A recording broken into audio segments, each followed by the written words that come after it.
যাচ্ছেন? আসেন আসেন।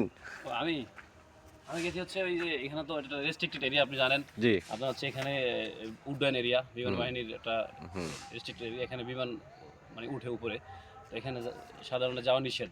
জি তারপর আমি এখানে সকালবেলা একটু জগিং করতে চাইছিলাম। জি তো জি এখানে এমওডিসির একজন ভাই নিরাপত্তায় নিয়োজিত আছে, ওনাকে বলে তারপর আমি এখানে জগিং করেছিলাম। উনি বললো যে ঠিক আছে, আপনি আমাকে বলছেন, এটা আমার আওতায় থাকলো, আপনি তাহলে হাঁটতে পারেন। জি আমার কতক্ষণ দৌড়ালাম, আর আমার সকালবেলা একটু দৌড়াতে ভালো লাগে, এই জন্য দৌড়ালাম আর কি। জি ভাই। আর হচ্ছে ওই আপনি যেটা মানে জানতে চাইছিলেন যে এমওডিসি কি, এটা এমওডিসি হচ্ছে এই আপনার মিনিস্ট্রি অফ ডিফেন্স কনসিলারিটি। এটা হচ্ছে বাংলাদেশ সেনাবাহিনী, নৌবাহিনী, বিমান বাহিনী প্রত্যেকটি জায়গায় এই হচ্ছে এমওডিসি এই নিরাপত্তায় নিয়োজিত এরা থাকে। আর এরা হচ্ছে আপনার বিমান বাহিনীর যে এমওডিসি, এই বিমান বাহিনী এমওডিসি বিমান বাহিনীর আওতায়, আবার সেনাবাহিনীর যে এমওডিসি ওটা সেনাবাহিনীর আওতায়, নৌবাহিনীর যে এমওডিসি ওরা নৌবাহিনীর আওতায়। তো সেনাবাহিনীর তো বাংলাদেশে আপনারা জানেন সদস্য বেশি, সেক্ষেত্রে তাদের এমওডিসির নিরাপত্তায় নিয়োজিত এরা বেশি থাকে সদস্য, আর এদের আলাদা আপনার ডিজি আছে। আর বিমান বাহিনীর এটা ডিজি থাকার দরকার হয় না, এটা অল্প পরিসরে, তো এই জন্য ওরা নিজেরাই কন্ট্রোল করে।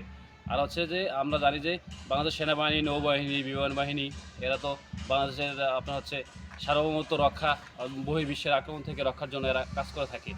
আর এই সেনাবাহিনী, নৌবাহিনীদেরকে রক্ষা করার জন্য এমওডিসি কাজ করে থাকে। মূলত এমওডিসির কাজ হচ্ছে এই বিমান বাহিনী, নৌবাহিনী, সেনাবাহিনী এদেরকে নিরাপত্তা দেওয়া। আর সেনাবাহিনী, নৌবাহিনী, বিমান বাহিনী এদের কাজ হচ্ছে বাংলাদেশকে বহির্বিশ্ব থেকে অথবা বাংলাদেশ সার্বভৌমত্ব রক্ষার জন্য কাজ করা। এ হচ্ছে। আর একটা বিষয় হচ্ছে আপনাকে আমি শেয়ার করি, সেটা হচ্ছে যে আপনি দেখেন যে বাংলাদেশে অনেক প্রজ্ঞাবান নেতারা অথবা সাধারণ যারা প্রজ্ঞাবান আছেন তারা বলে থাকেন যে 18 বছর পরে প্রত্যেকটা নাগরিককে সামরিক ট্রেনিং দেওয়া উচিত। আমি ওদের সাথে একমত পোষণ করছি। কেন জানেন? এই যে আমি এতক্ষণ এই যে এমওডিসির ভাইয়ের সাথে কথা বললাম, এখানে থেকে এখানে কাজ করতে এসে বিভিন্ন কাজের ক্ষেত্রে আমার তাদের কাছ থেকে তাদের সাথে কথা বলার দরকার হয়েছে। আমি তাদের কাছ থেকে অনেক হেল্প পেয়েছি। আর ওদের কথাবার্তা এত সুন্দর ডিসিপ্লিন, আপনি চিন্তা হতে পারবেন না। আপনি ঠিক বৈধ বলছেন। উপায়ে তাদের কাছ থেকে যে কোনো হেল্প নিতে যাবেন, আপনাকে সর্বোচ্চ তারা হেল্প করবে। আমি ওই যে প্রজ্ঞাবান ব্যক্তিরা বললো যে 18 বছরের পরে আপনার হচ্ছে মানুষদের সামরিক ট্রেনিং দেওয়া উচিত, মানে যুবকদেরকে। জি এই এই প্রেক্ষিতে আমি একমত পোষণ করছি এই কারণে যে তাদের ডিসিপ্লিন এত সুন্দর। আমার মনে হয় যে 18 বছর পর প্রত্যেকটি নাগরিককে যদি সামরিক ট্রেনিং দেওয়া হয়, তাদের ভিতরে একটা ডিসিপ্লিন তৈরি হবে। এই যে আমরা দেখি যে সাধারণভাবে রাজনীতির দলের সাথে বিভিন্ন যুবকরা জড়িত হয়, চাঁদাবাজি, আপনার হচ্ছে নানান অপকর্ম করে থাকে। যখন এই ট্রেনিংয়ের মাধ্যমে তাদেরকে একটা ডিসিপ্লিন দেওয়া হবে, তারা হয়তো এই কাজগুলো তখন আর করবে না। জি আপনি ভাই। হয়তো বলে থাকেন যে এরা ট্রেনিংয়ের পরে আবার তাদের তাদের নিজস্ব এলাকায় যায় আবার উল্টাপাল্টা কাজ করতে পারে। সেক্ষেত্রে আমি আপনাকে যুক্তি দেবো কি জানেন? জি এরা যখন এখানে ট্রেনিংটা নিবে, বলেন। হ্যাঁ, 18 বছর পর যখন ট্রেনিংটা নিবে, নেওয়ার পরে তাদের কাছ থেকে একটা আইডেন্টি থাকবে, একটা ঠিকানা বা একটা অ্যাড্রেস তাদের কাছে থাকবে।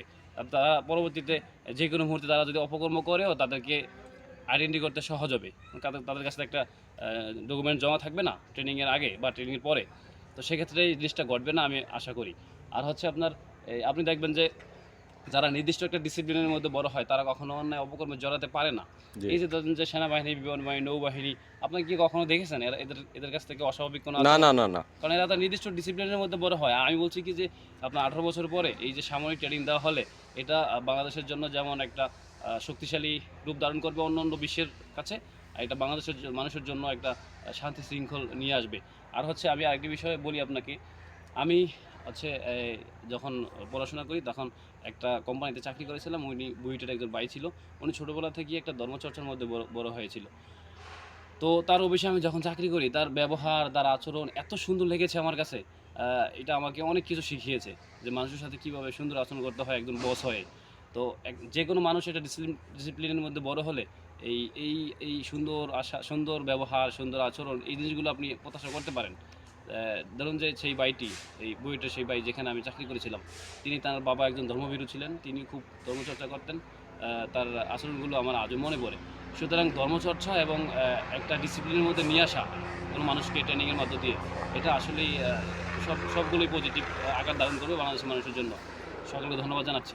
আপনাকেও অসংখ্য ধন্যবাদ প্রিয় ভাই, আপনি খুব সুন্দর কথা বলেছেন। কথাগুলো ভালো লাগলো। আপনার মুখ থেকে অনেক সুন্দর সুন্দর কথা শুনলাম, ভালো লাগলো। ধন্যবাদ আপনাকে।